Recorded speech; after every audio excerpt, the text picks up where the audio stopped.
There comes a time in the development of every family when the children begin to ask questions.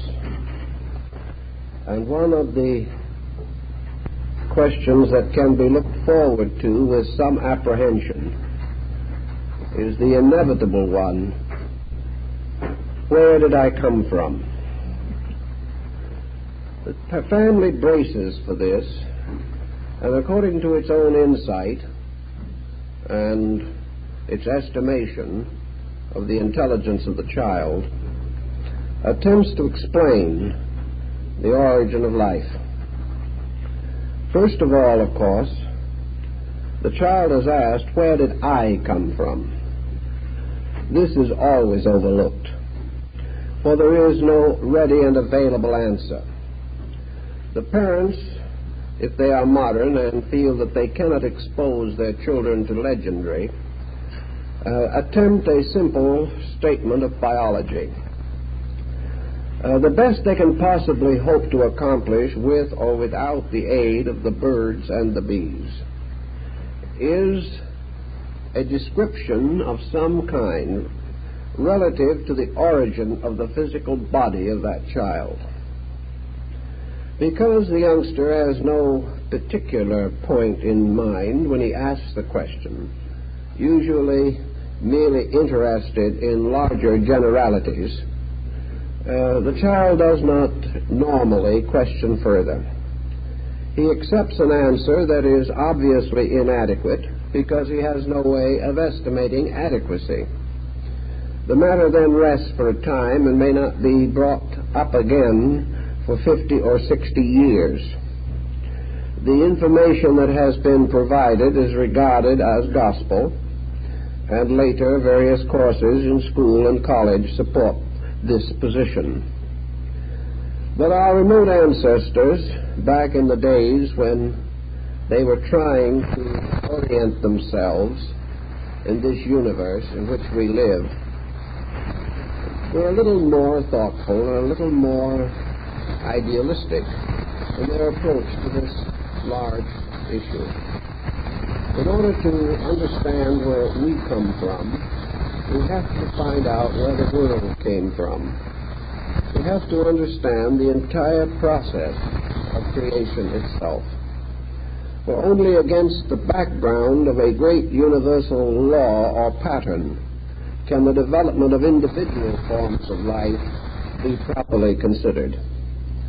From the most ancient times, therefore, we may say that concepts concerning the origin of things, the origin of existence itself, divided into two general patterns. These patterns have descended to us in philosophy, religion, science, and we are still clinging to some aspect of this ancient thinking, although we have attempted to enlarge and deepen our understanding. There are only two ways in which you can answer the question of first cause. One is to take the attitude that there was a beginning of some kind. No matter how you try to work with this situation, it is embarrassing. If, for example, you imagine the child asking questions to be a little older and a little wiser, and you tell that child that he came from his parents, then the next question would be, where did the parents come from? They came from their parents, and so on by regression to an inevitable point of uncertainty. Where did the primordial, original first parents come from? This question is still not answered, and is not likely to be, except by further regression of thinking. Some scientists might point out that we came from the anthropoids. Then the question is, where did the anthropoids come from? Then we can go back through all the different forms of life to a monocellular organism sometime in the dawn of things, but we're still burdened with the question, where did that come from? Therefore, all questions concerning beginning have to be approached non-logically. You cannot possibly develop a logical sequence that will include the origin of first cause.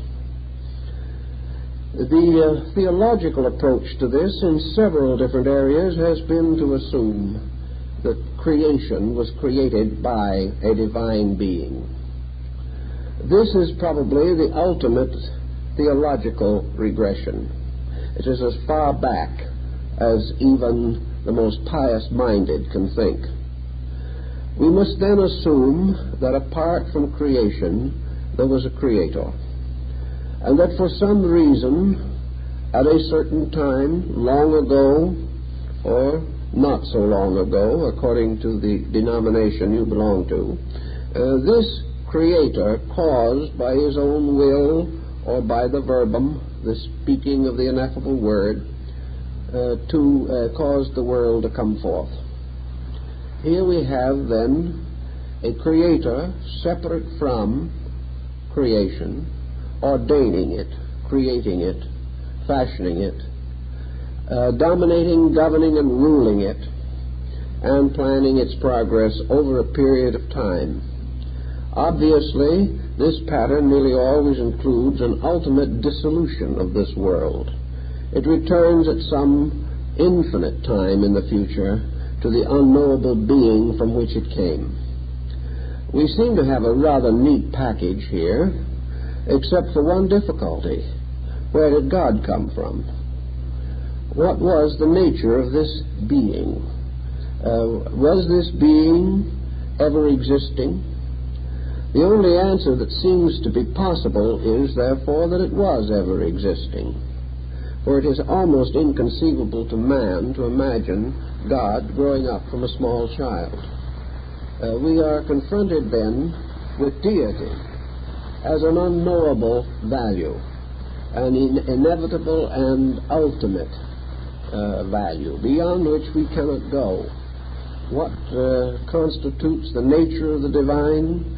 What is the basic power of the divine consciousness? Theologians do not like to discuss. It gets to be too complicated, and we are not in the presence of any satisfactory formal knowledge which can withstand the debates of opposing opinions. The second theory or philosophy that has been fashioned simply, frankly assumes that what we might term the infinite essence or infinite nature of things is by its own quality and principle eternal. That everything that exists is in essence eternal, and that what we call creation is merely a manifestation, a conditioned existence arising within an eternal nature. According to this concept, creation is not the result of the dictum of an arbitrary or separate deity. Creation is a manifestation of principles that are inherent within existence itself, existence being eternal and inevitable. This attitude, this conviction, I think, held most of the better minds of the past. That at the beginning, root, or substance of all conditioned existence, as we can imagine it, whether of human beings or of suns or of solar systems or of galaxies or of cosmic chains, even of space itself, at the root and source of all of this is essence, an unconditioned nature of itself, capable of manifesting condition, but always containing within its own ineffable principle all that can be manifested from it. Thus we may say that existence moves into the production of existences, and these existences return again to existence, which continues. It was interesting to realize that some rather ancient peoples, long before the benefits of knowledge as we have them today, were able to conceive of this total existence, to conceive that it transcended time, that time was merely an expression of it, that it transcended space, space was only a manifestation of it, and that there exists somewhere, everywhere, in the innermost and outermost parts of all things, and in all the intervals between the innermost and the outermost, one indivisible essence, one indivisible being, and that this continuing forever is the base material, the earth in which creation grows, and that creation itself is merely a continuing process in which the potentials of this infinite existence are gradually transformed into potencies or manifestations. Today, I believe the tendency is to assume this general concept. In the development of this concept, of course, many systems of philosophy lost sight of the idea of an ultimate deity. They lost sight of the concept of one conscious being at the source of life. Rather, they thought of an eternal being, all conscious, always. And that consciousness as we know it is as much a conditioned state of universal consciousness as bodies as we know them are conditioned states of universal substance. This general attitude seemed to provide the best foundation for the creation of a philosophic system. For systems have to be born just as beings are born, out of a primary conviction. And the primary conviction becomes the essence of that doctrine or that philosophy, which merely expands and extends it. We may term the primary conviction a premise or an hypothesis, but upon it must be built all that follows after it in terms of the detailed explanation of the processes of creation.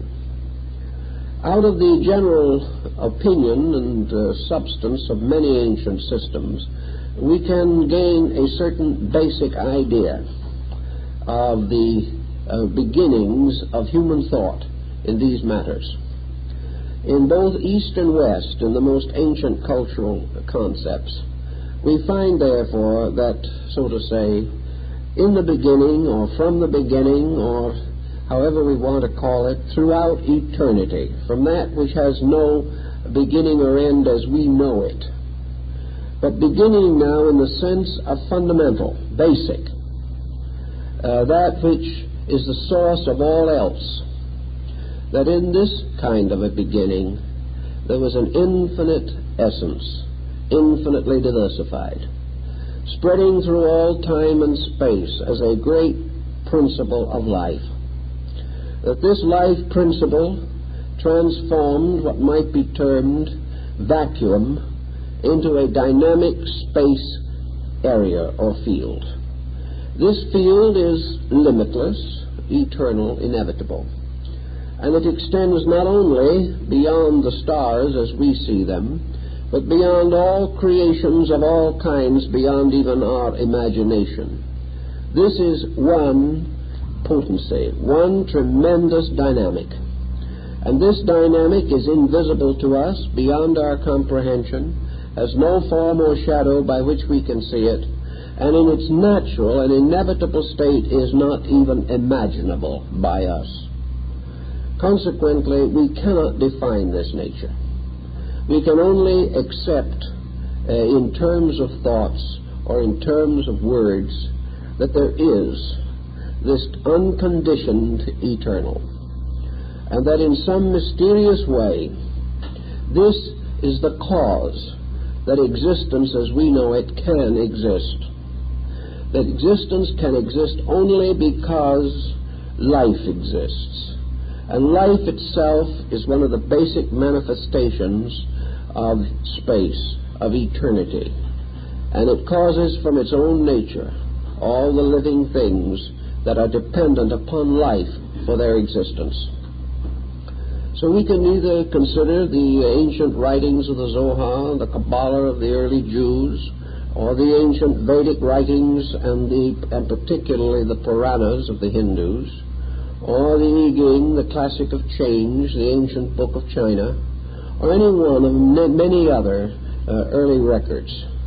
They all seemingly have admitted the same essential principle, that there was an eternity, and that this eternity is the principle which peoples and nations have gradually come to identify as God. God, therefore, is primarily abstractly the mysterious unity of eternal life. Deity is the one that permeates all. It is the one undifferentiated. It is that which is one in sense of total unity. And from this inevitable and ineffable source, all things originate. Now, this would cause naturally a consideration of what the Gnosis and the Kabbalists call the doctrine of emanations. Here we have something that goes on like a great ocean, Tao in China. Here is the great sea, the inevitable. We watch it in our mind's eye because we cannot see it, but we can imagine it as though it were a vast ocean extending through all eternity. And it is quiet, and it seems to be unmoved. And yet somewhere in the apparently transparent depths of it, there have to be things, seeds, lives, principles, energies, essences. And these are capable of coming forth out of this procedure under certain conditions. We then come to the problem of conditions. And this again forces us back into the idea of how it all started. How did this eternal potential suddenly, dynamically come to generate? How did this sea, which is forever itself, suddenly cause something to arise within it, which seems to be a diminution of itself? Two principles are involved in the solution to this. The first is that this vast ocean of potential was also forever creating, that the process of creation is as eternal as the principle itself. Therefore, no matter how far you want to go back in your imagination, the creating process was already in operation. There was no time when this wheel suddenly started to turn. It has always turned. For what we might regard as this first impulse, the first movement of things, is an eternal movement, first again in quality rather than in time. Consequently, space or eternity or essence was forever producing from itself, production being an essential part of its eternal nature. The other point of view is that this God concept produced an infinite descent or generation of beings, divine beings, who use space as the raw material for the creation of universes and cosmic systems, created by their will and purpose.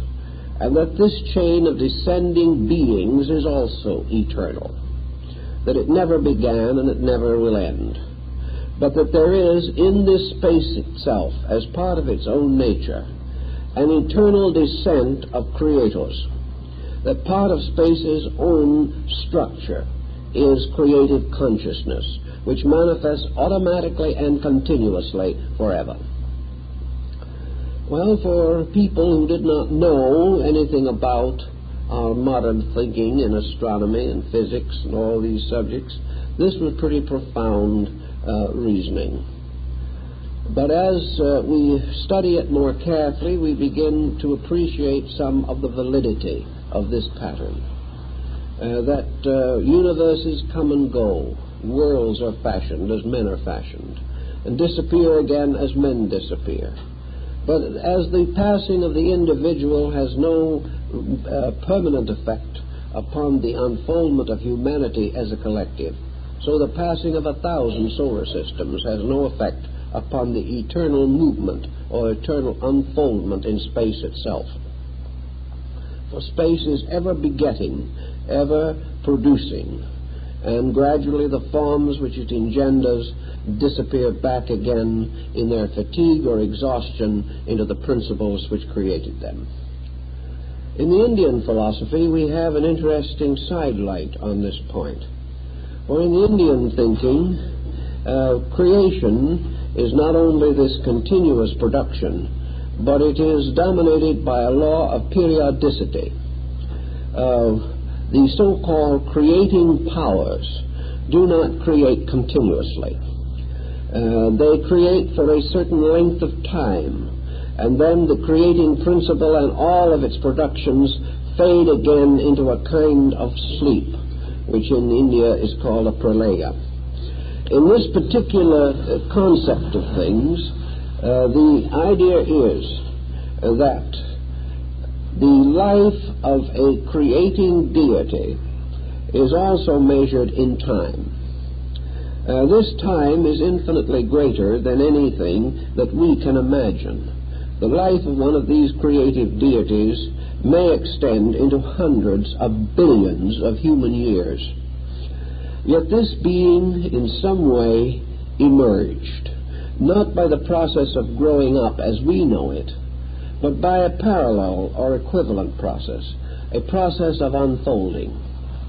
Growth, in terms as we term the word, implies the release of potential, the gradual unfolding of a state of maturity. This also in another dimension, but in the same essential principle, accounts for the emergence of deities. Deities come forth not from nothing, but from the previousness of themselves. They awaken, as we might say, from sleep.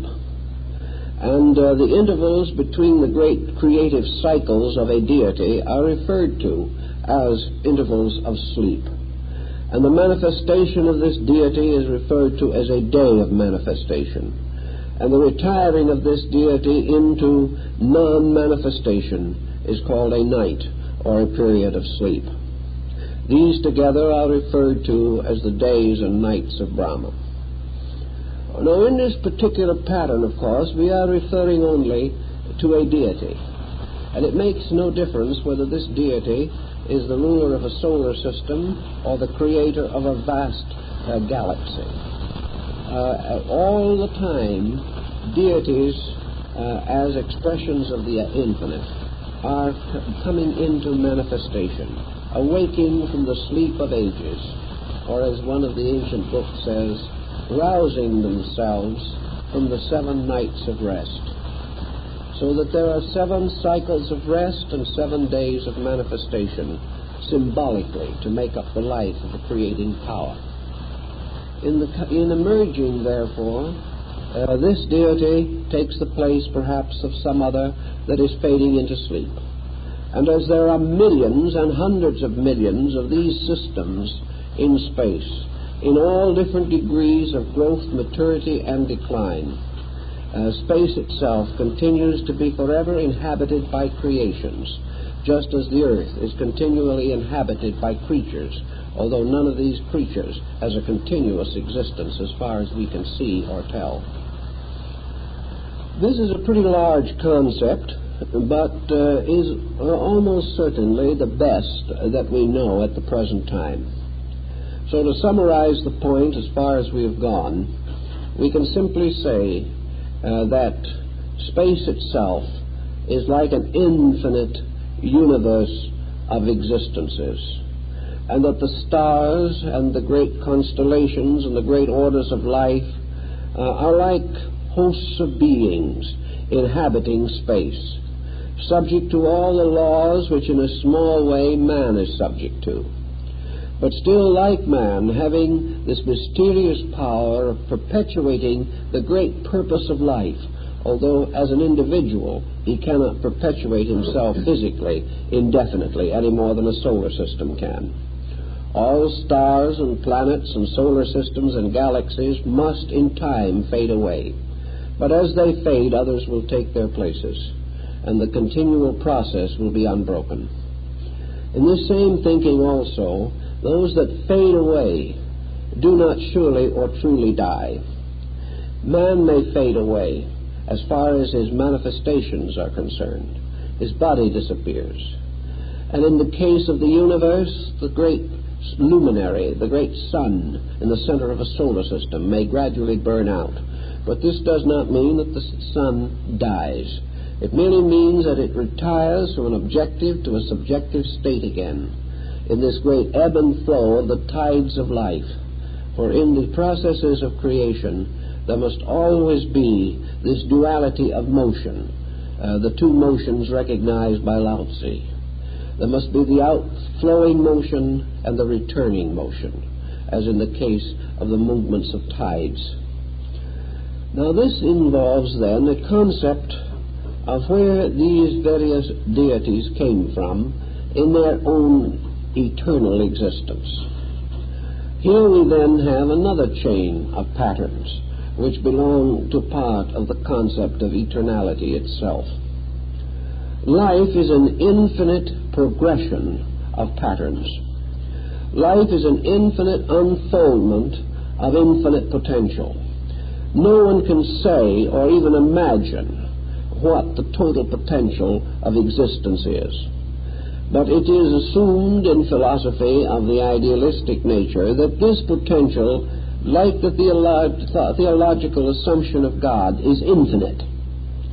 Therefore, all forms of growth that ever have been are part of it. All forms of growth that now are part of it. All forms of growth that can ever possibly come into manifestation are part of it. Thus, what we would term the unfoldment of things is an infinite progression of growths, very much like a cycle of many embodiments of man, for here the ancients also made use of the concept of rebirth. That rebirth itself is an infinite process of a kind, and that this process is a continual unfoldment of life. Thus, in this universal concept, there is not only the continuance of these beings, but the unfoldment of their potential. Thus, in time, all of these beings evolve, and even what we might term the great powers creating cosmic systems are still growing and must continue to grow. This growth began at some remote time and under some remote condition which we cannot even imagine. This growth in the end leads beyond any imaginable or conceivable state, but this does not mean that it actually ends. It is quite possible that growth finally passes to the point where there is no longer any galaxy, any physical form as we know it to represent the unfolding of a divine agent.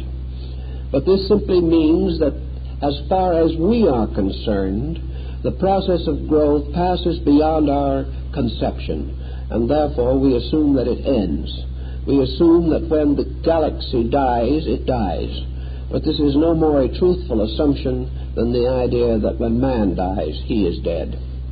We are only able to estimate a certain narrow, visible area of growth, but this growth itself goes on and on and on. And it also came from a mysterious source.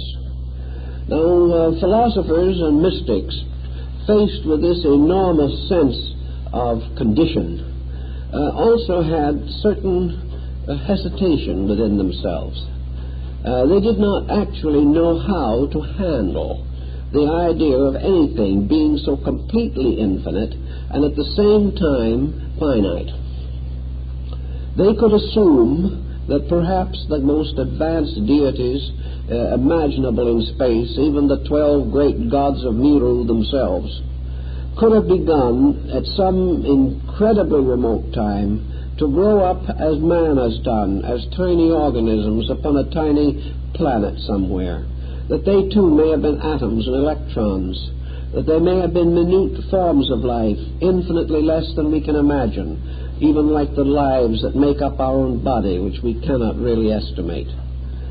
Somewhere, sometime, they may have started with an extreme humbleness of things, and go on and on and on, growing, until perhaps they go past the growth of planets and suns and galaxies, and perhaps become infinitely, incredibly impressive or magnificent, so vast we can no longer even imagine them. This is all right up to a point, but it certainly ultimately gives the individual not only a sense of inferiority, but a tremendous headache. It is impossible to estimate in mental terms this infinite, inevitable, eternal growth without again falling into the same dilemma that all things that grow must have grown from something and grow to something. And the infinite process of movement from lesser to greater provides us with so vast a landscape that it is hard to even conceive it. Supposing we say, for example, that every cell in man's body will ultimately unfold and become as great as the largest galaxy in the heavens. There is nothing to prove that this could not be true. In fact, there is much more to indicate the possibility that it is true than the assumption that we merely go down into the dust and remain there.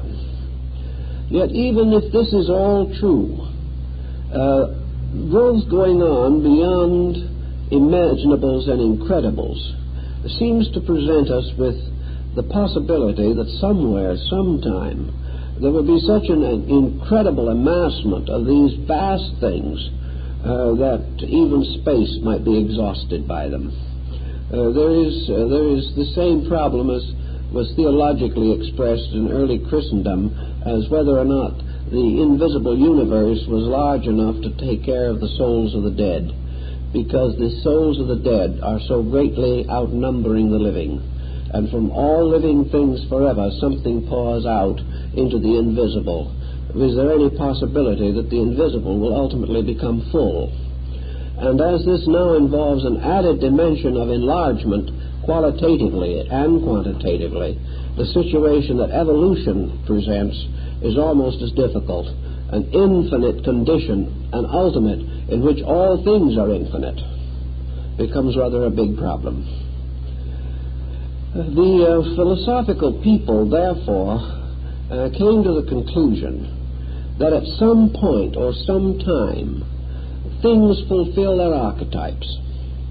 That in fulfilling their archetype, for example, in the case of a creation, that the archetype of the creation is the being that created it, and that any evolution or process of growth within the area of this being ultimately caused the parts to become equal to the whole. Each creature became identical with the creating power that fashioned it.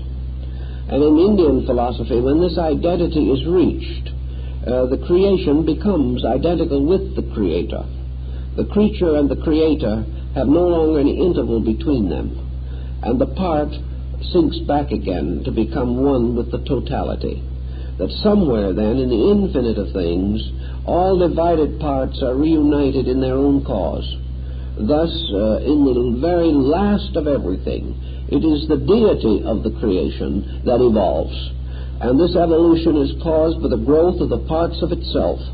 And when the parts of itself have completed their own growth, then the power, the central power, has attained its maturity. And these parts become part of its own completeness, like the cells of the body become part of the completeness of man, and are no longer distinguishable from the total purpose of man himself. This was as good an answer as we may likely find. And with that, we have to be content for the moment. The East Indians, studying the situation, therefore, reduce the matter from an infinite number of creations to which it is the same truth is applicable, to the selection of one, perhaps in this particular case a comparatively small and unimportant creation which we call a solar system. A solar system is a pattern, it is a design, it is a form, an archetype, a resident forever in the divine nature.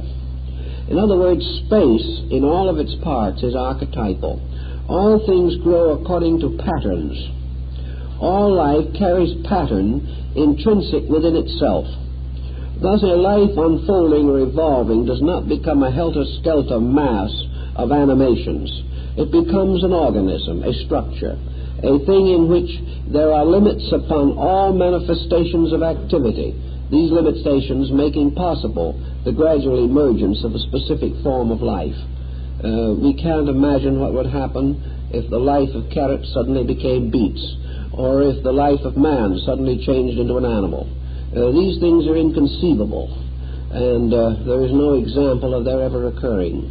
This is because each life impulse carries within itself the pattern of its own unfoldment and its own development. It is forever fulfilling a pattern. It is growing up into a likeness that is eternally its own. As in the case of the flowers of the field, there may be millions of a certain type of flower, but they will all grow up into the likeness of the pattern, which is their proper natures. So that when the time comes, for example, for a solar system to manifest, the archetype of this solar system rests in the consciousness of its creating power, which in turn is only one of this great mass of evolving creative powers resident in the eternal essence itself. This power has existed before, has manifested before, has created before, but it has passed into the rest which exists between the great cosmic processes. So for a while the area of a solar system, or where a solar system is to arise, remains placid, quiet. There is no evidence whatsoever of activity or animation within this area set aside.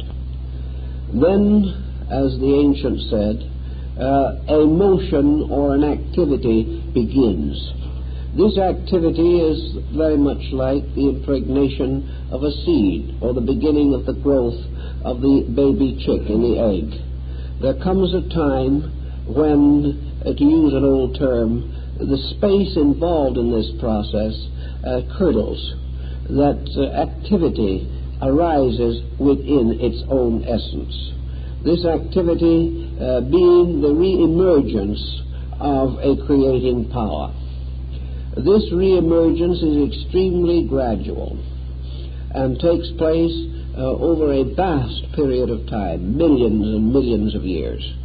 But gradually and according to the laws within itself, there emerges from this space, from this area set aside, the beginning of an organized existence. And in Indian philosophy, the concept is that in the beginning, at the very start of things, what was termed the egg was fashioned. Now this egg is also found in the writings of the Gnosis of Alexandria. It is the Orphic egg of Greece. It is the mysterious Druidic egg. And of course, it is the world egg of the Hindus. Now the egg is used to symbolize this simply because man has no way of devising a better analogy. It is only a symbol. When we think of the cosmic egg, we are not thinking of the same kind you buy in a store. You are thinking, however, of a process arising in nature.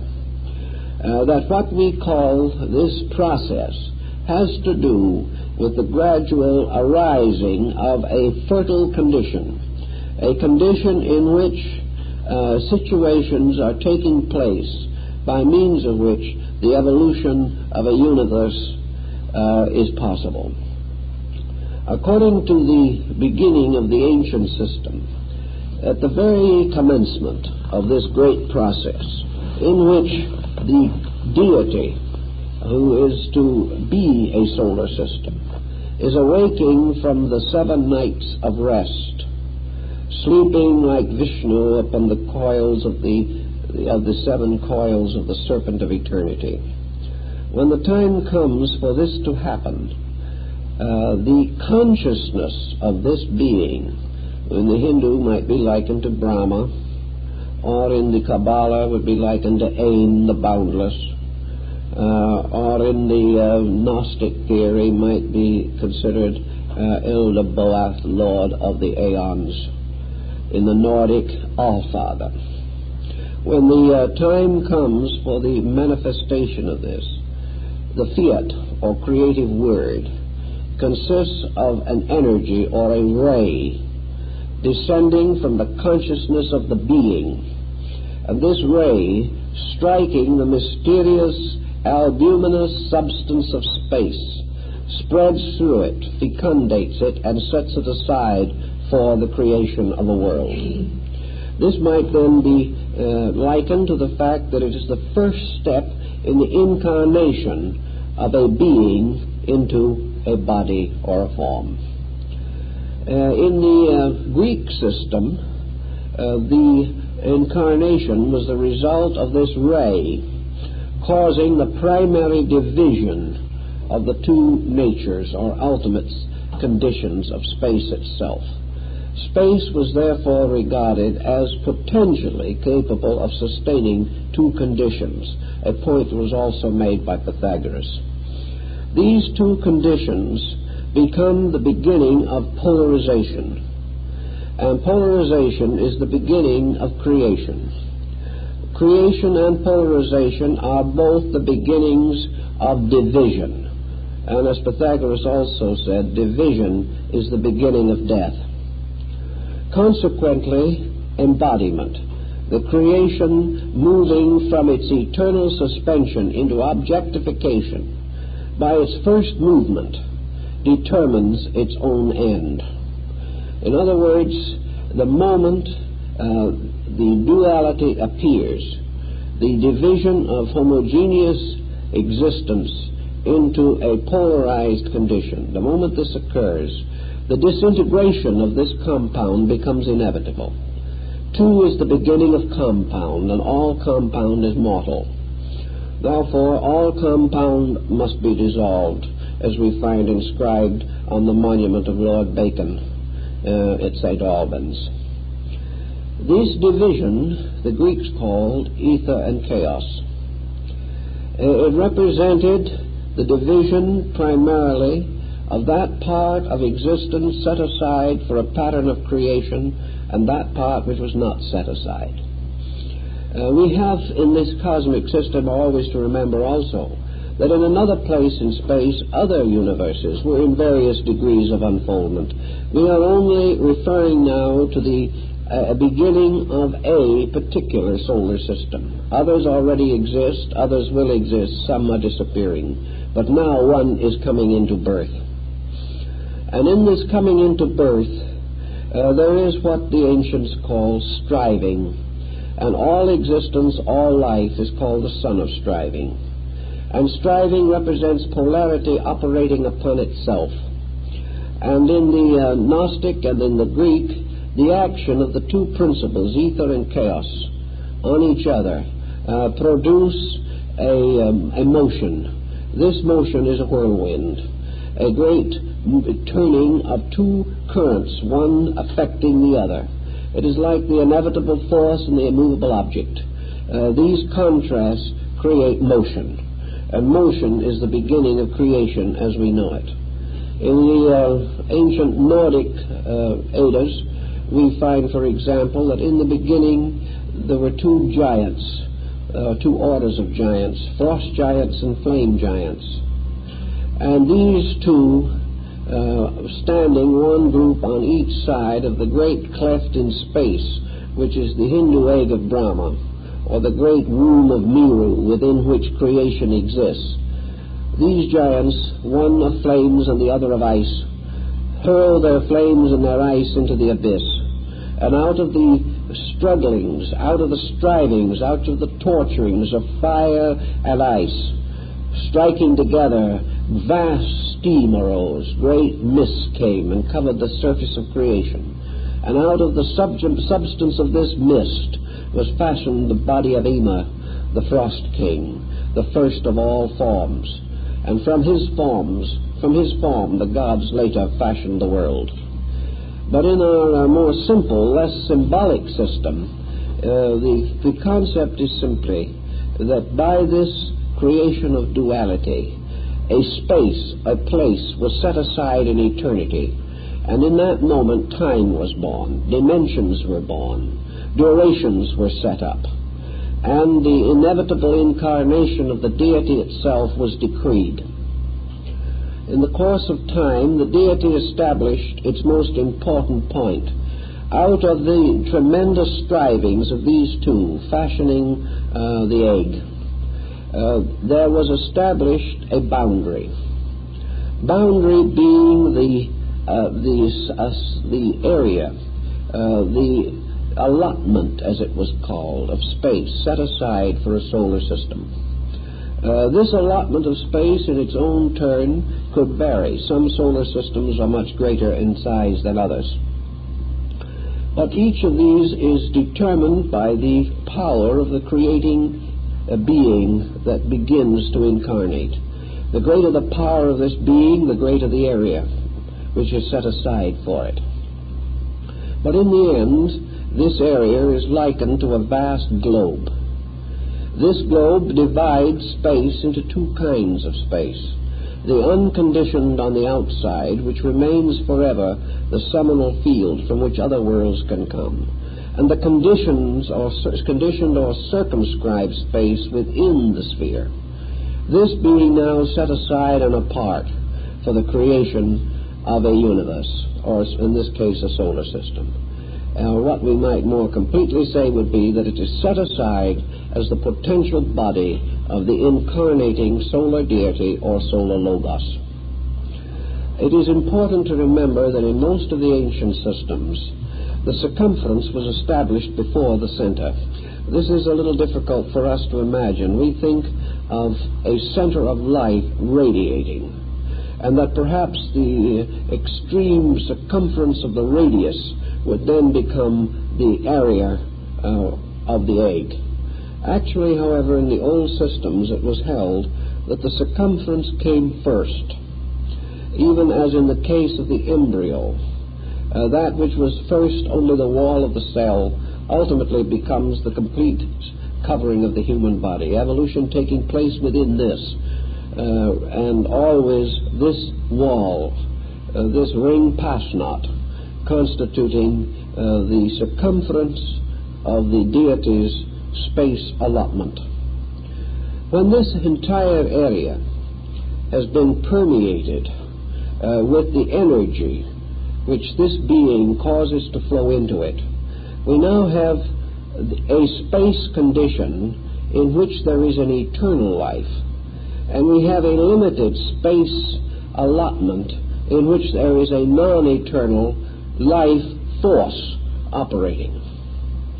This is very important to try to rationalize this situation, for it explains why in some of the older writings we are told that creation was accomplished by the gods gouging out holes in space, and that these holes became solids, that it was the opening or the empty area that became a world.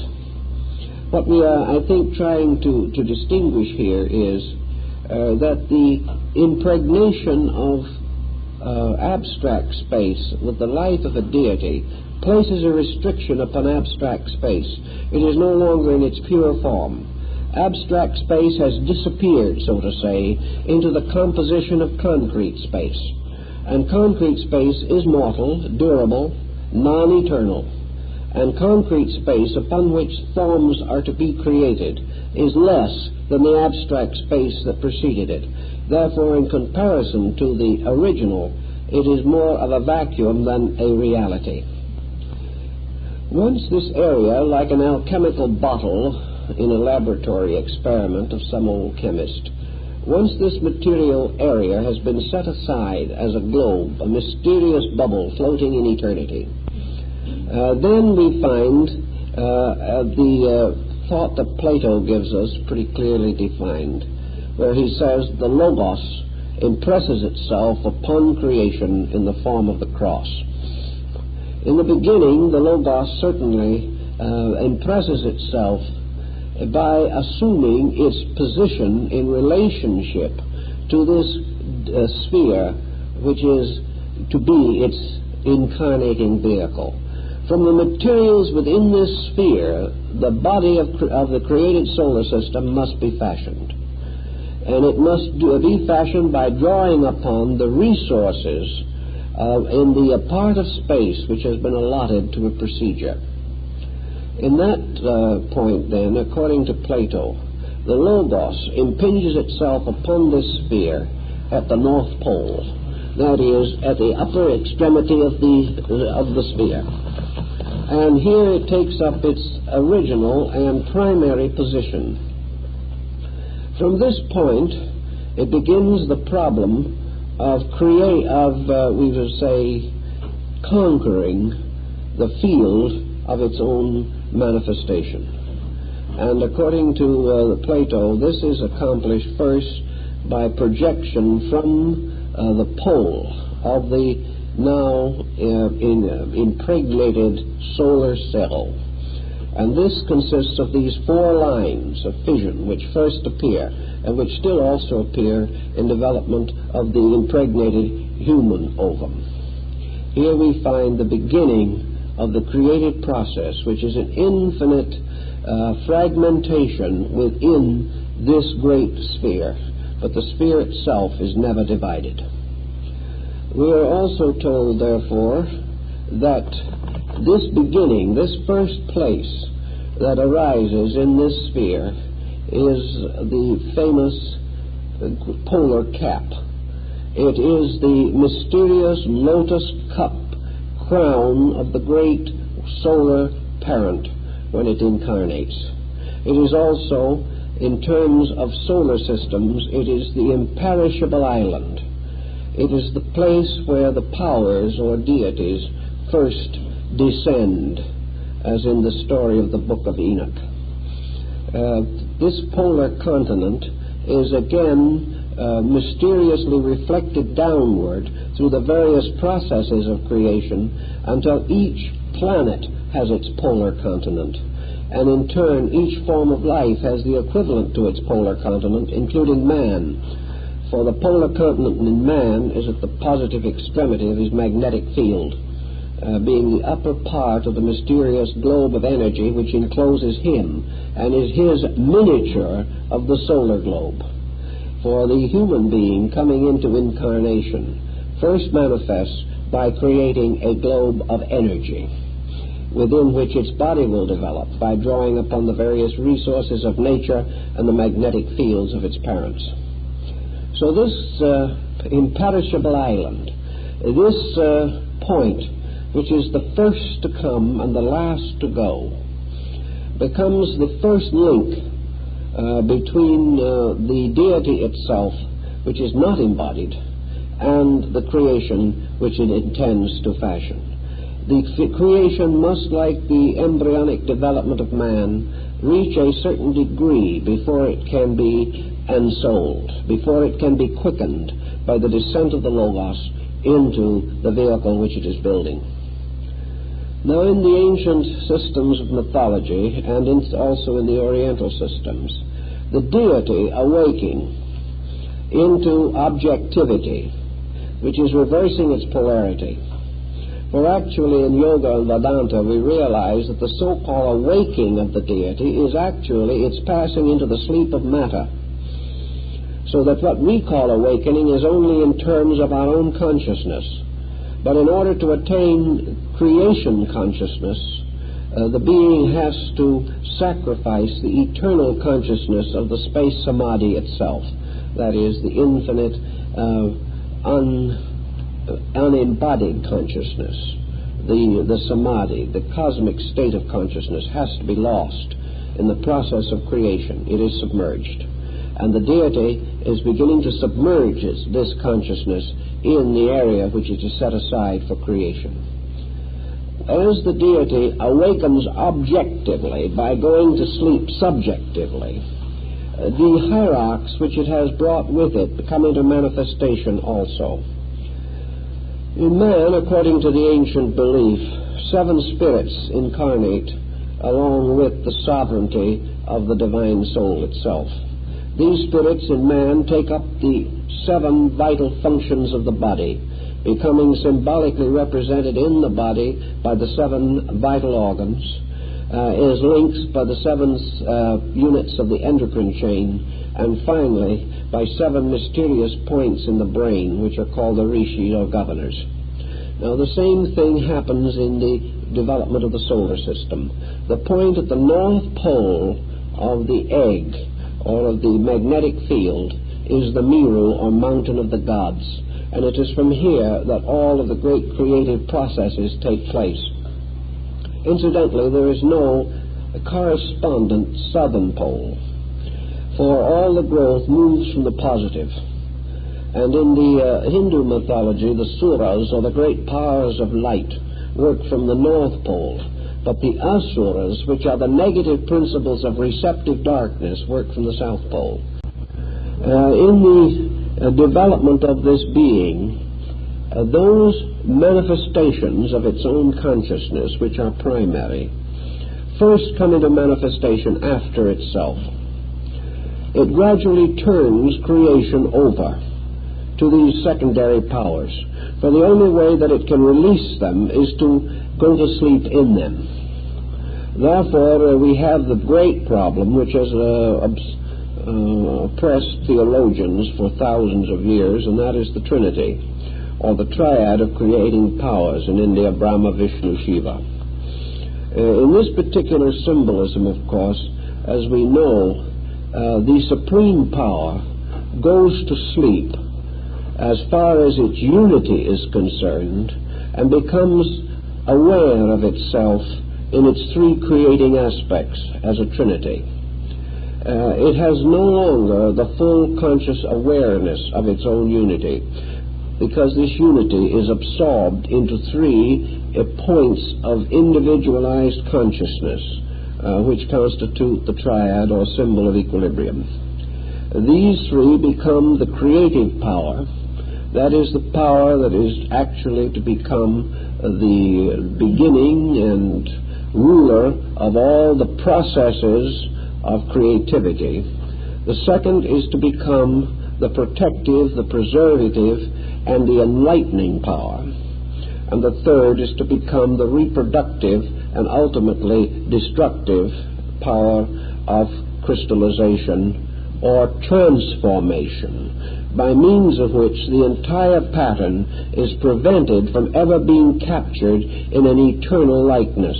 In other words, the third power of your Creator is the power that prevents the ultimate turning of the solar system into stone and locking within it every form of life that is there. Therefore, as the processes of nature decline, then your disintegrating power breaks up the compounds. The creating power, of course, is Brahma, and in India, the preserving, protecting, and perpetuating power is Vishnu, and the power which breaks up crystallization by transformation is Shiva, the eternal mendicant, always dressed in wild garments of an ascetic, body covered with clay, sitting alone in meditation on the snowy peaks of Himavat. The principle, however, is that three agencies now take over. And these three agencies, in taking over, in turn release those hierarchs or orders of life which are locked within their consciousness. And each one, as it unlocks the powers within it, releasing orders of existence, goes to sleep in these orders of existence. Thus Vishnu, the preserver, in releasing the 10 avatars, goes to sleep in the 10 embodiments of itself. And all this process continues, in which the continuous involutionary process, by means of which the solar system is finally brought into the condition which we might recognize today, is always a process of consciousness going to sleep in embodiment, always a process of unities being broken up into diversities, always a process of a single consciousness losing its nature of identity and becoming divided consciousness.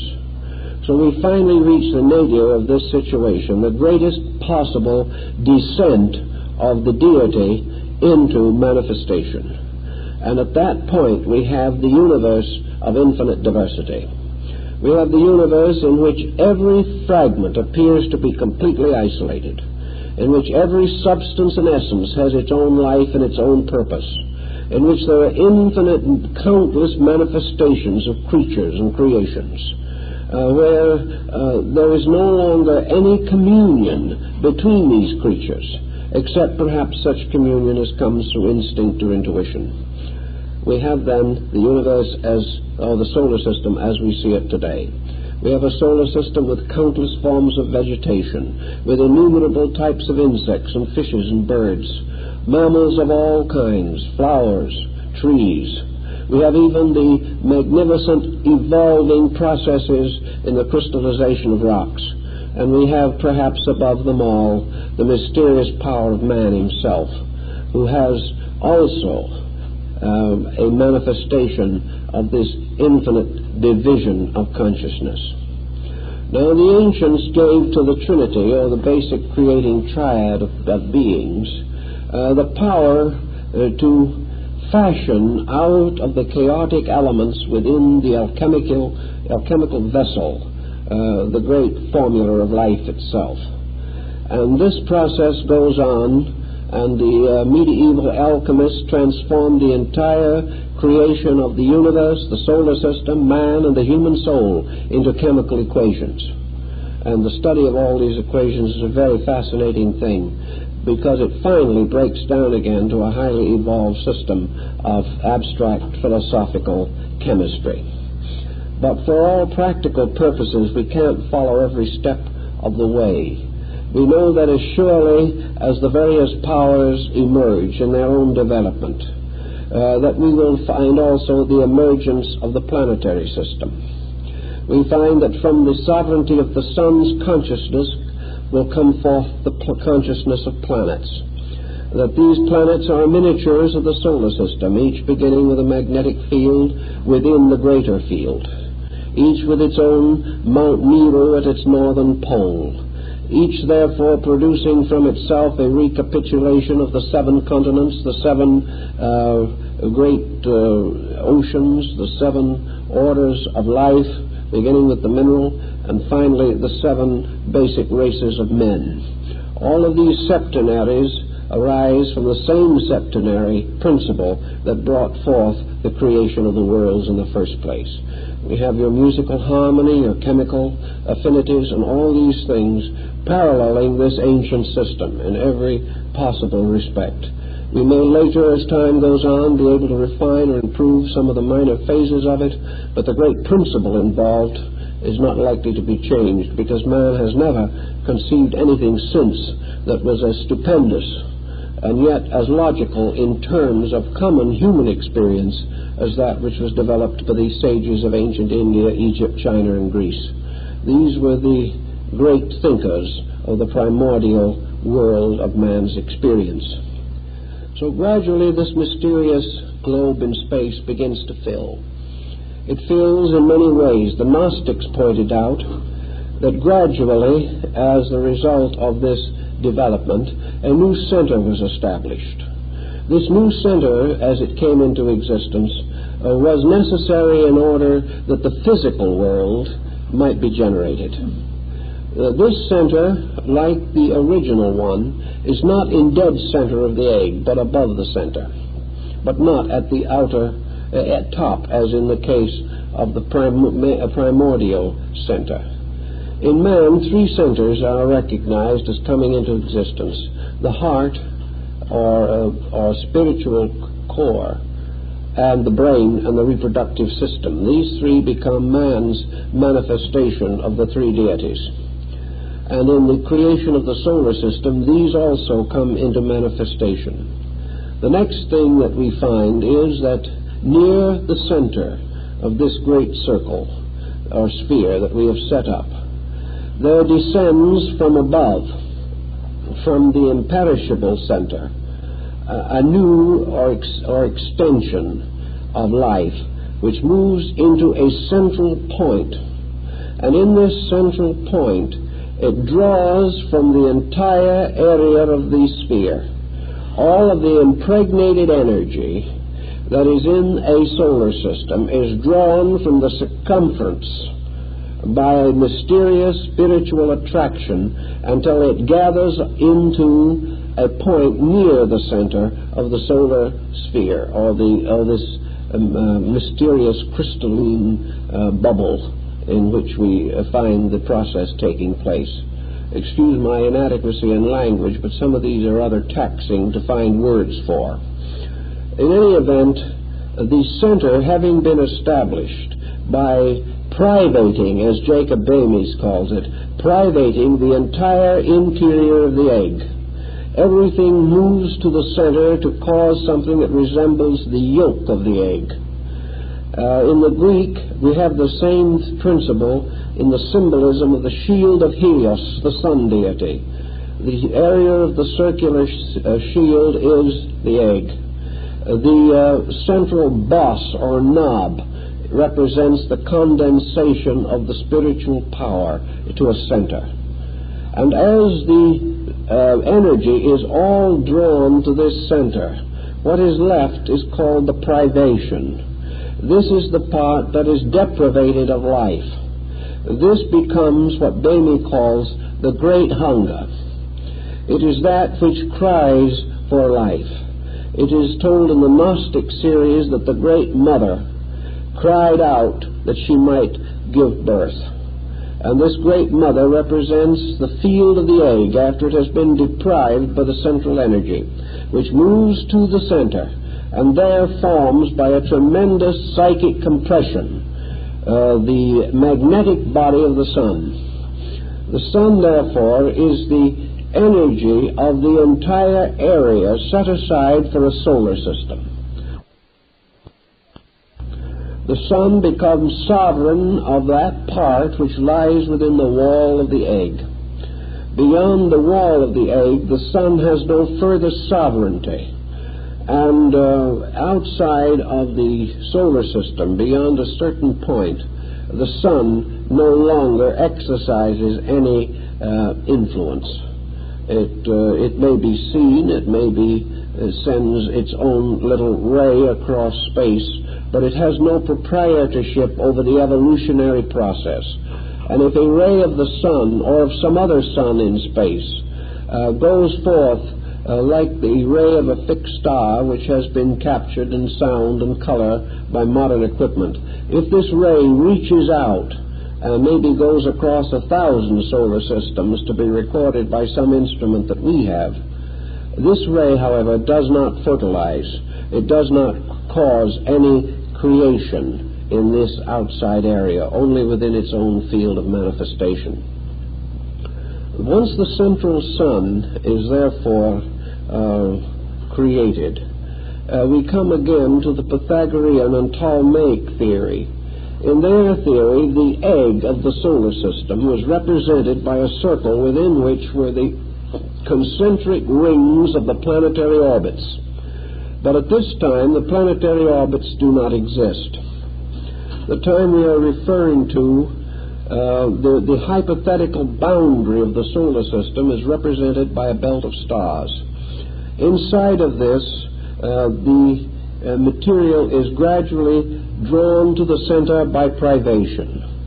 And to indicate that, the ancients established the orbits of the planets to signify the 7 degrees of privation. The orbit of Saturn was fashioned first, being that which is the furthest from the sun, and therefore Saturn is the eldest of the gods, and he is also the god that must destroy or devour all his own creation. His orbit, being the most remote, represents therefore that which is the first to be fashioned, and incidentally will be the last to be compensated or overcome. And Milton says that death is the last great enemy. So that in the development of this theory, the orbits are formed by the retiring of the energy, degree by degree, towards center, producing first the orbit of Saturn, then of Jupiter, then of Mars, then the ancient concept of the orbit of the Sun, which was, however, a cover for another planet which they did not know. And later, after that, the orbit of Venus and of Mercury, and the orbit of the Moon, which was the closest to the Earth. They had their own little private system of astronomy, but the concept is that the Earth to them was the physical body corresponding to the human heart, which was set up in the midst of the planets, and around which, in this case, the Sun, as a superior energy, also rotated. But in any event, the Egyptians tell us that the gathering of the 7 degrees of substance was from the circumference to the center, leaving the orbits like the concentric rings of an onion, which the Egyptians held to be a sacred vegetable because it revealed this mystery. When the energy had all reached the sun, then, at that moment, the physical structure of the solar system was born. At that time, all energy had been contracted, and in this energy field, the solar logos came into embodiment.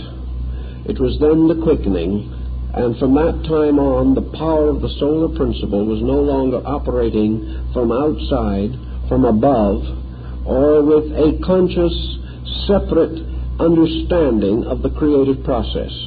It then incarnated, according to the ancients, in the sun itself, and began the great evolutionary part of its existence. Having gathered all its resources to achieve birth, it now achieved maturity of embodiment by gradually releasing these resources into the vacuum that had been left by the retirement of energy in the first place. It therefore began to fill the privation around it with energy which had passed through and been conditioned by its own consciousness. And from this came the orbits and bodies of the planets as we know them, to become the embodiments of the seven logi, or the seven bowels, or the seven Elohim of the first chapter of Genesis, who moved upon the face of the deep. Having gradually built all of this structure into a consistent pattern, we find the solar logos gradually achieving maturity, producing what we might term today a structure in which the consciousness of the solar deity became permeating throughout the entire area. From that time on, the solar deity gradually took hold of its own body, as we do in growing up, until finally the body became a complete agent for his purpose, for the unfoldment of the various forms of life. Each form of life unfolded from a collective superior to itself. Thus, for instance, from a planetary deity unfolded all the life of the planet. From a particular group type or racial type or species type unfold all of the separate manifestations of the different kingdoms of nature. They are all emanations by a completely rational process. They are all perfectly ordered and ordained. Now, the development of the solar system finally results in the emergence of a group of planets, all with their own evolving orders of life, all of them nourished by the one solar principle, all of them dependent upon solar consciousness for their consciousness, solar mind for their mind, solar emotion for their emotion, and solar energy for the preservation of their bodies. All of these energies are principles, only the body is a receptacle and not a principle.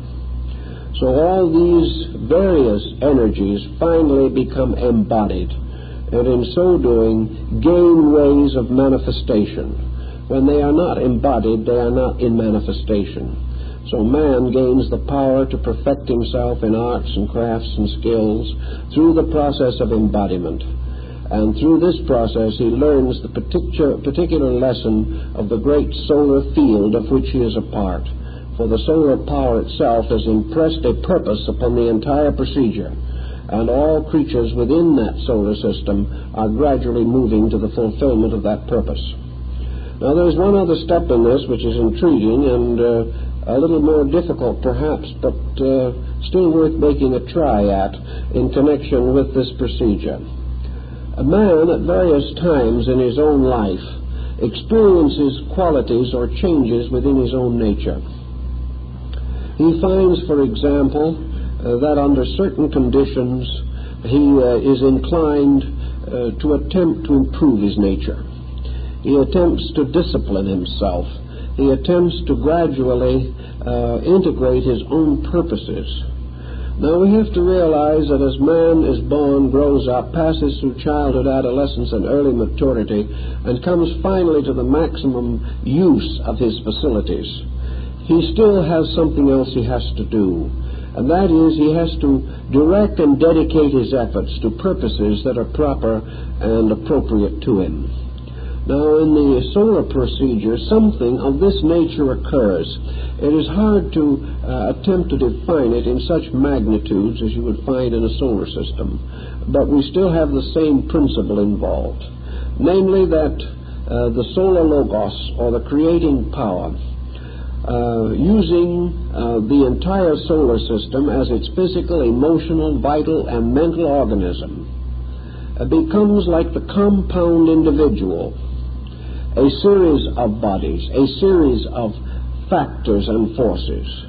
We have solar mind, and solar mind, while it is a great mind and an exalted mind, is not perfect mind.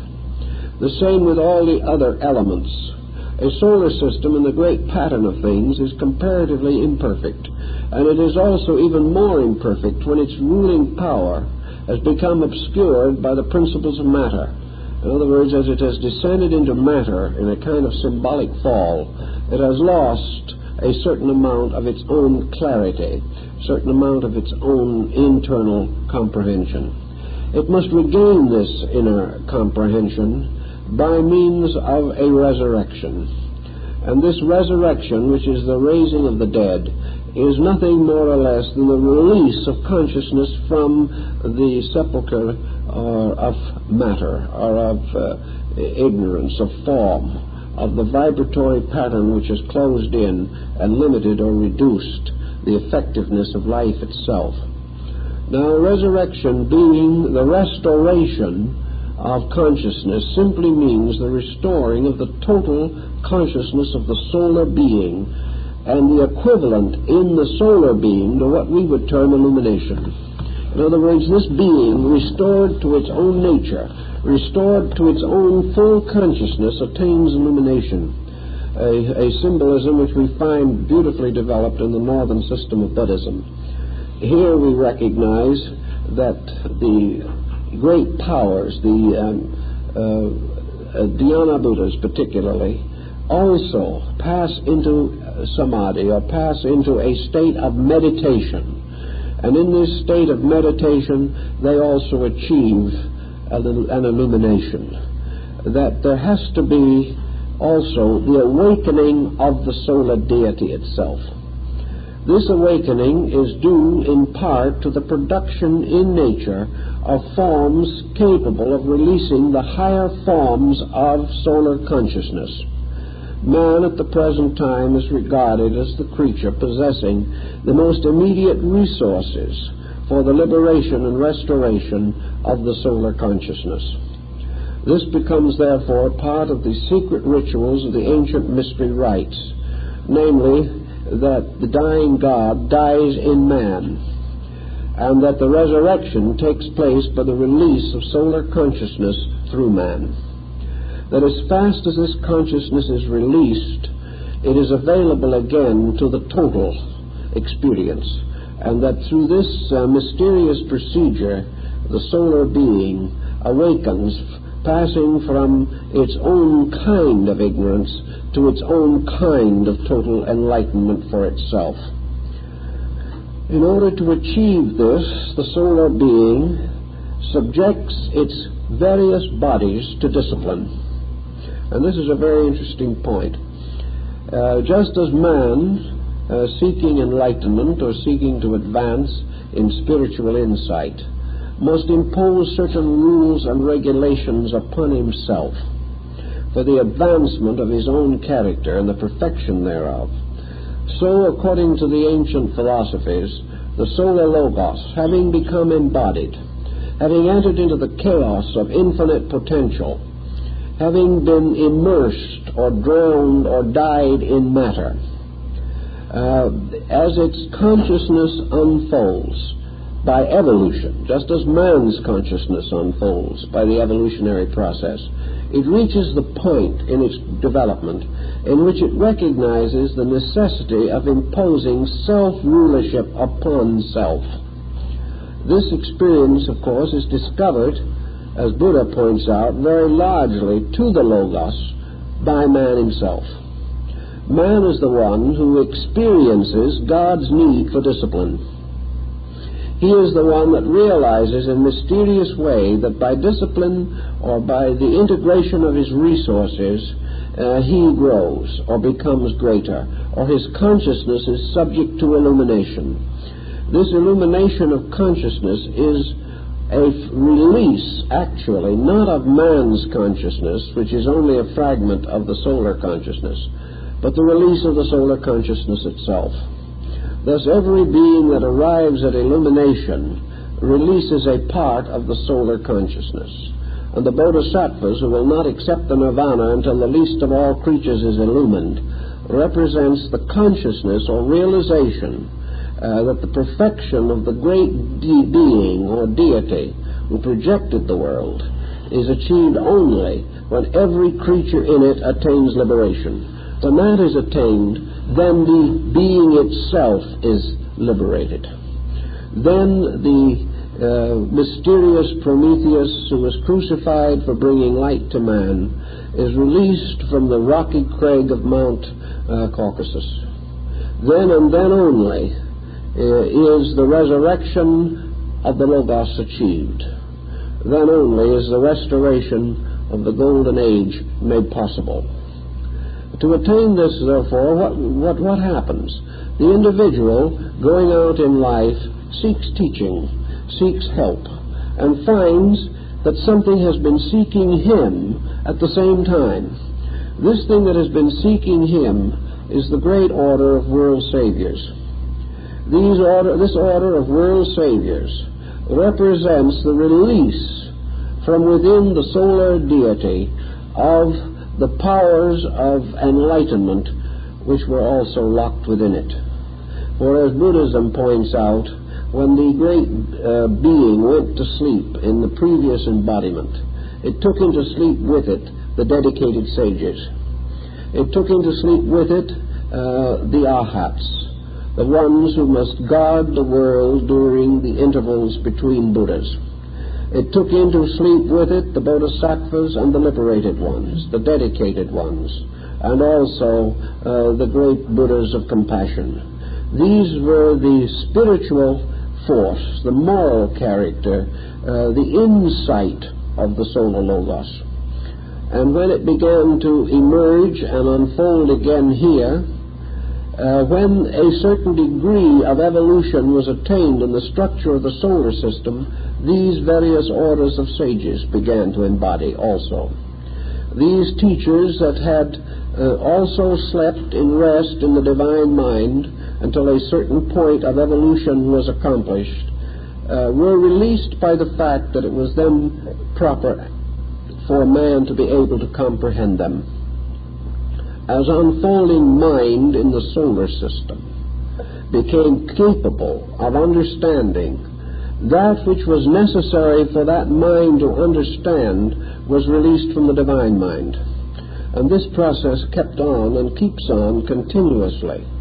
For within the hierarchy of the solar Logos must rest all of the forces and powers actually required to achieve the ultimate liberation of the Logos. If such were not the case, then the power of crystallization would take over, and we would have dead ends. We would have things that can never go anywhere. But always in the divine nature there can be no dead end. For that which is actually the solar consciousness in its fullness is capable at all times of absolutely controlling or determining the ends of its own creation process. But this controlling power is not available at all times. It is not available until it is released gradually through the evolution of creatures.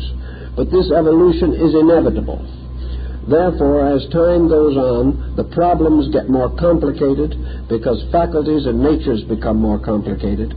But always with this complication, the faculties become richer in their power to comprehend, and more to comprehend is released in the form of the incarnation of these hierarchs of teachers.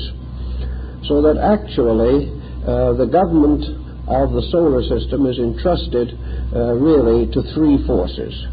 It is entrusted to three powers which are expressions of the consciousness of the Logos. It is entrusted first to the Manus, the great lawgivers. The lawgivers being the exactitude of the solar mind. The solar mind, in the beginning, when it first contemplated absorption into creation, trusted its entire future upon the laws. These laws were a mysterious network of inevitables. These inevitables extended throughout all space, far beyond solar systems and galaxies and cosmic orders. These laws were the very laws of the substances of space which consciousness must work with. Therefore, when the great power went to sleep, it went to sleep in the law. It went to sleep with the perfect certainty that the tides of eternity would bring it finally back again to its natural estate. There could be no doubt of this. It had absolute and complete faith, because this faith was grounded in these eternal principles. And to these eternal principles it turned over the administration of itself during its ages of sleep. And these principles became its unconscious leaders. They became its inevitable will guardians. They were the will powers of deity.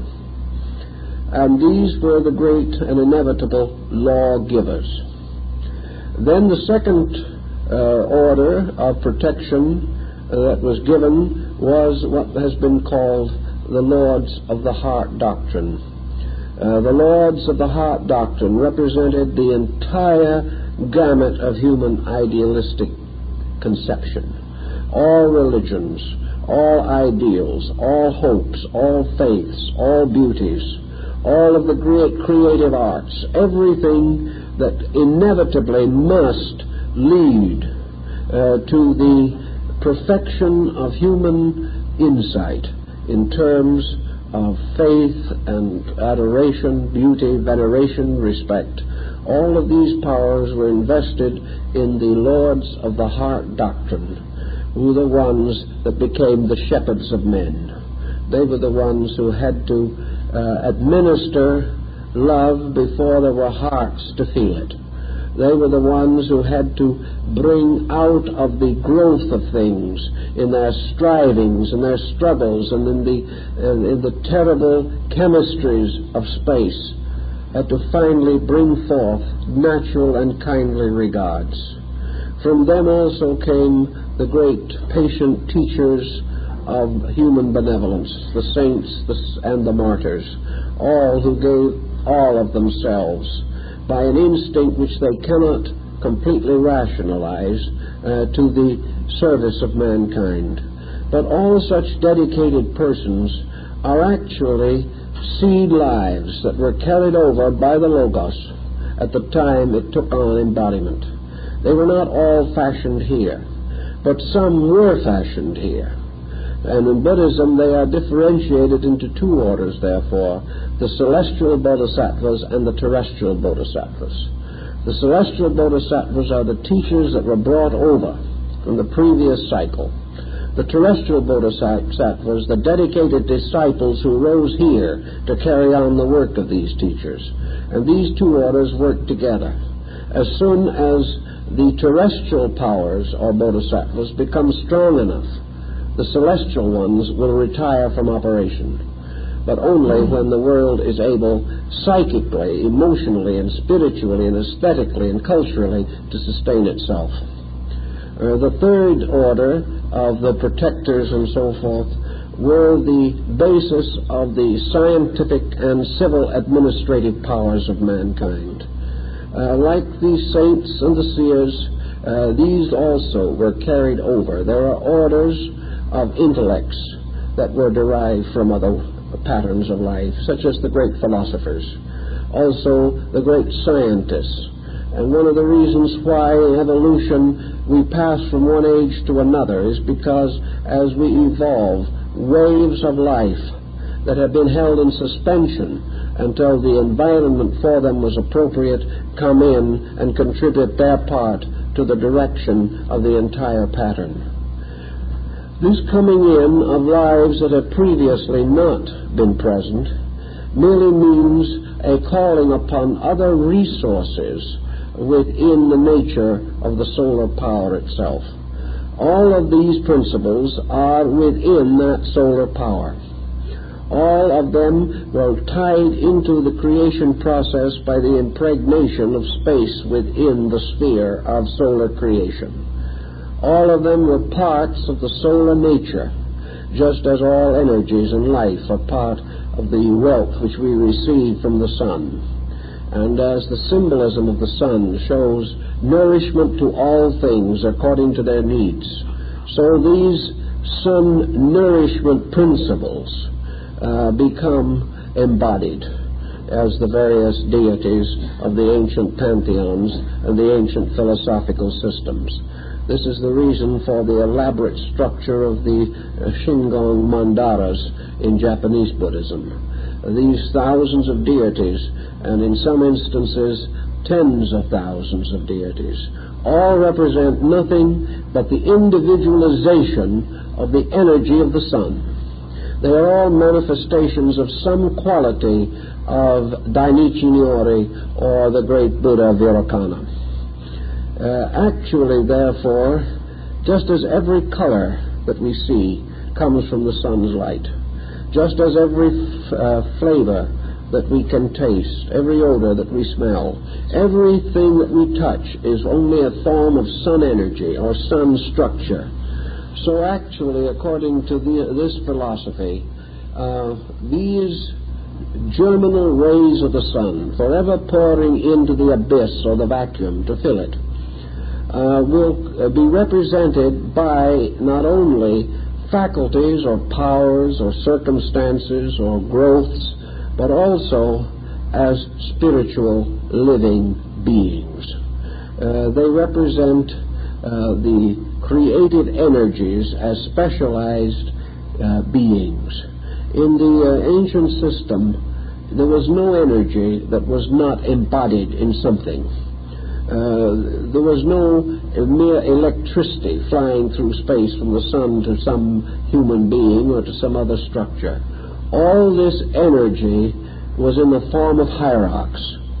It was in the form of evolving lives that were the particular channels of this energy. And these evolving lives brought the energies into manifestation with them, held them in manifestation, and finally, when their purposes are finished, these energies are withdrawn, and these hierarchies retire again into the eternal nature. In the illumination of Buddha, we find the symbolism of the great teacher surrounded by the hierarchs.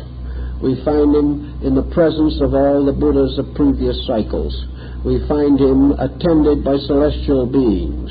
And in the Lotus of the Law, which is the great Mahayana scripture, we find an audience composed even of friendly and kindly associates who for the great enlightenment have come in from other solar systems to be present, not to interfere, but to rejoice in the fact that a great circumstance is occurring in nature, that a great power is being released in the evolution of things, and these gatherings for the release of great good may be considered sort of solar or cosmic holidays.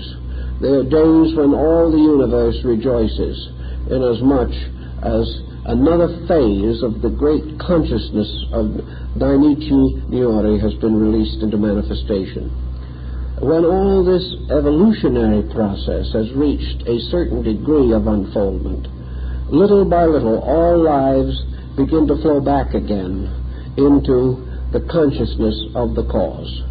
Their outflowing was to lose consciousness, to become unaware of their source, therefore to wander in darkness until the life and character in themselves, longing for reunion with reality, impel them to begin the arduous journey to self-enlightenment.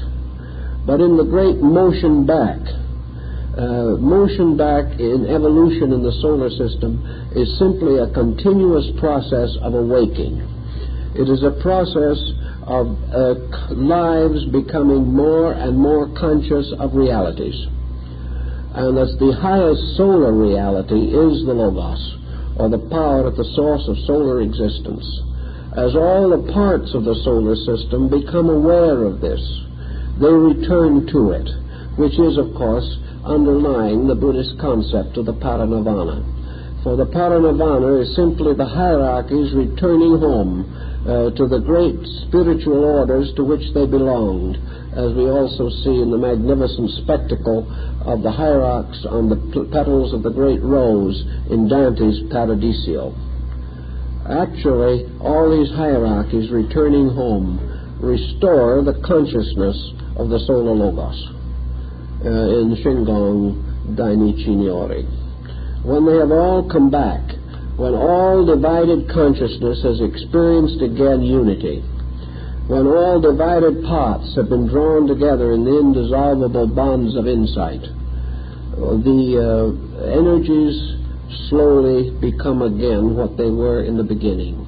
They retire from the many to the 12, from the 12 to the 7 to the 3, and the 3 return again to the 1.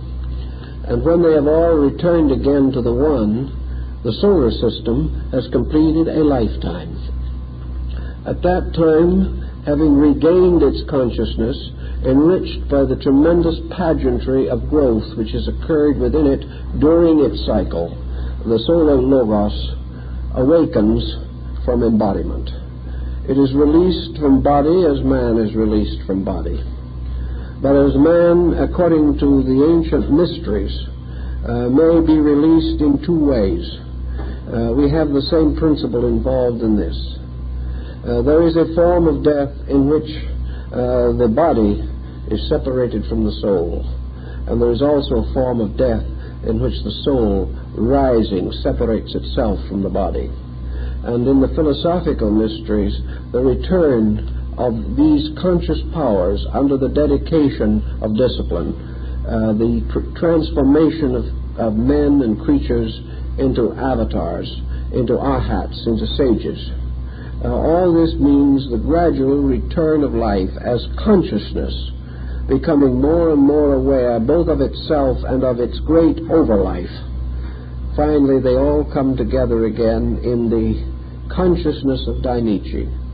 Then the globe and all that it inhabits disappears. Then the rings go back. Everything slowly reverses itself until nothing remains again but the imperishable island, floating upon the surface of unconditioned space. Then at last this imperishable island does not perish, but vanishes into subjectivity, where it remains until the next cycle of embodiment is proper and natural. The Logos then goes to sleep again for the 7 eternities. This is going on constantly in space, according to the ancients. In Buddhist philosophy, the Buddhas and the great principles, the spiritual powers of tens of thousands of myriads of universes attend in the great rejoicing when one of the solar systems is completed and one of these great cycles comes to an end. But this cycle again is of course part of a larger one. The solar deity, in passing into sleep, contributes to the evolution of the universal deity around whose nature many solar systems rotate. And the universal deity in turn, with all its solar systems and all its parts, is part of a galaxy or a still greater pattern, which again is reaffirming itself. But as all these things are continually reaffirming, the ancients held that in the ultimate or in the final nature of things, which is utterly beyond our conception, inconceivable to us, that everything consists finally of evolution causing things to wake up, and that ultimately the total experience of everything is therefore to be total, to be aware, to wake up, and in this awaking to wake up as infinity, to wake up as pure divine consciousness, to wake up as the administrator or the ruler of the great sea of space, and after having awakened, to take on again in some way the dream of illusion in order to advance other areas, other factors. For as surely as illumination is eternal and inevitable, so that those elements or patterns which are created are likewise eternal and innumerable. And we have to also realize that at various stages in this procedure, living things themselves become seminal. That is, they become seeds. And at certain periods of their development, the creatures of the various hierarchies bring new waves of life or new sparks of life into manifestation, which must go through the great cycle in space. We may agree with the Brahmins and we may agree with the Buddhists that it's all very abstract. We must agree with them that we do not have the answers to the infinites. But I think it is interesting to conceive as far as we can go the majesty of this concept, a concept which it seems to me, by some mysterious and wonderful grasp of insight, transcends the noblest and most extravagant fantasies of science, transcends anything that we can imagine.